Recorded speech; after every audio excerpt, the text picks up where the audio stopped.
chat between you and Gillian? No. Not interested in motives, in No, I mean, look, psychology. All of that we, use Alan for. It's all on the page. It's all on the page. And it's all the mastery of his writing is sort of a lot of it's done, for us. We also see more than you see probably.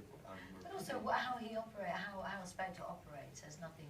I mean, it has to do with, or how Jamie perceives Spectre operating doesn't really have anything to do with the choices that I make.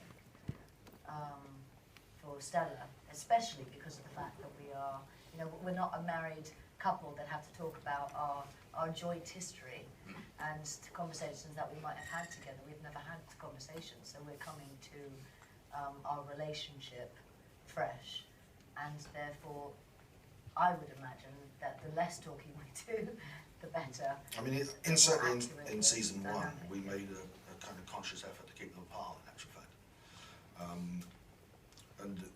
And then there was the shared phone call, so there was a meeting in a way in the first season. But it was quite a conscious thing to try and stop you dialoguing very much up until that point, and that seemed to work. But there is clearly, an increasing fascination. I mean, he becomes fascinated by her in the first season, and she becomes fascinated by him in the first season. Her whole crusade, in a sense, is to stop him doing what he's doing, and she nails her colours to the mast, very firmly in season one, saying, "I will stop you." For Fiona Gallagher, for Alice Munro, for Sarah Kay, I will stop you doing what you're doing.